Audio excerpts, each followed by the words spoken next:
manajemen rumah sakit SIM-RS untuk meningkatkan mutu pelayanan kesehatan di Indonesia.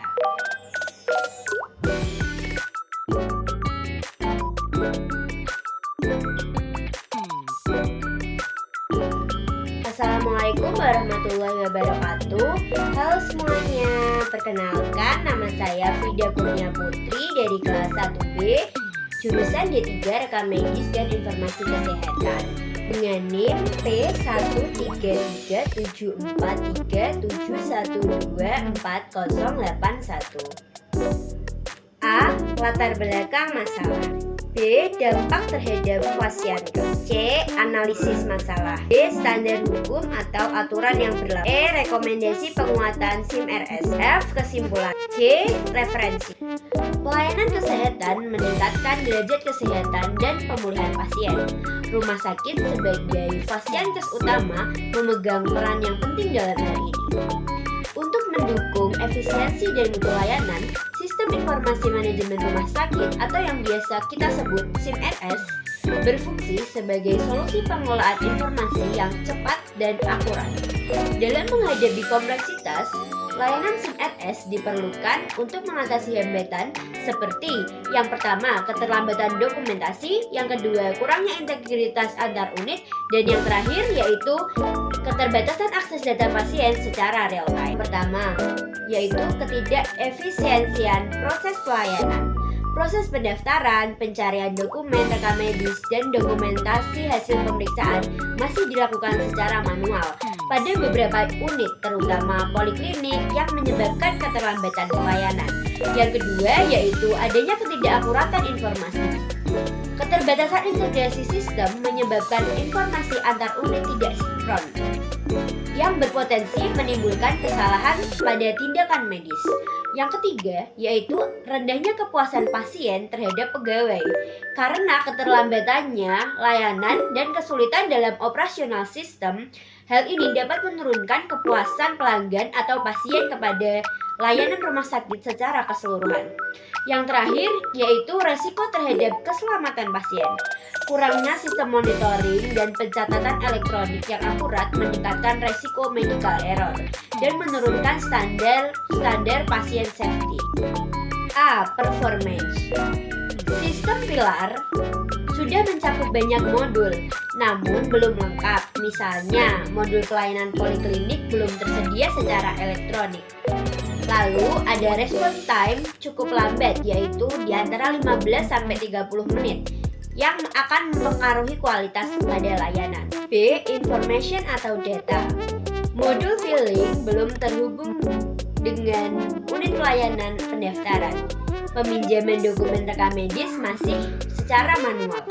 Lalu belum ada sistem yang sepenuhnya digital dan terintegrasi di antar unit. C. Ekonomi. Keterbatasan SDM terlatih menyebabkan sistem belum dapat dikembangkan secara optimal. Lalu tidak tersedianya SOP, health access atau pengembangan data yang jelas menyebabkan potensi ketidakteraturan data tinggi. D. Kontrol atau security.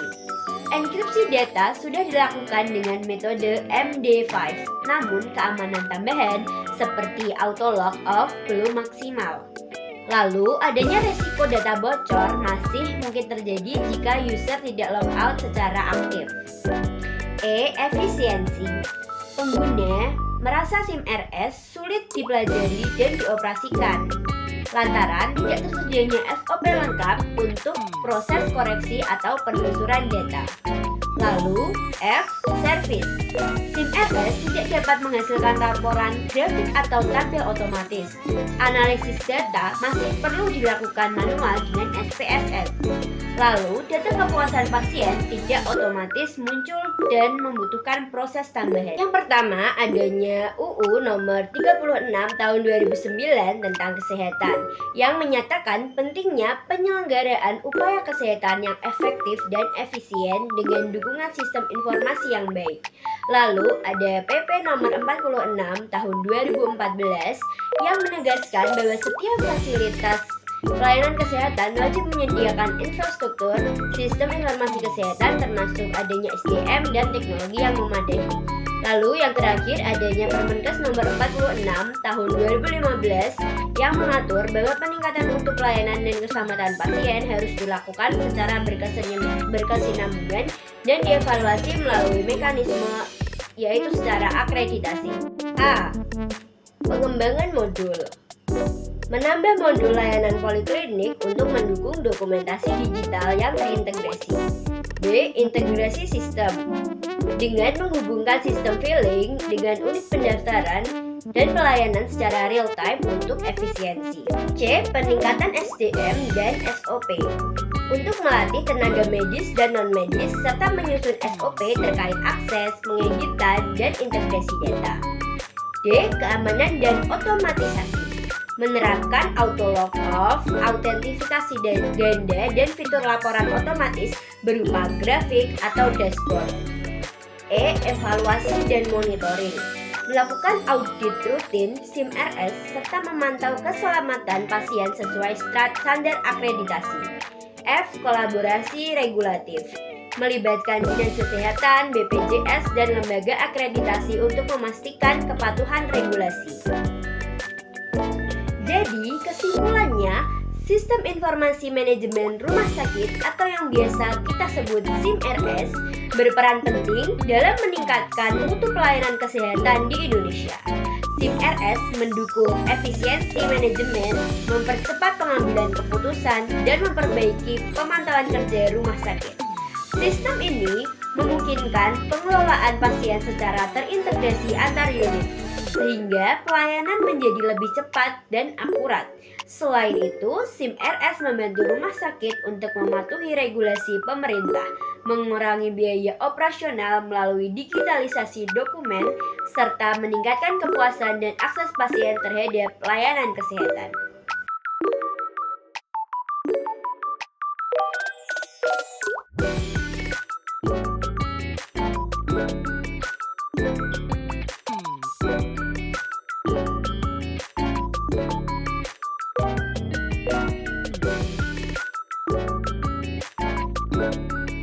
Thank you.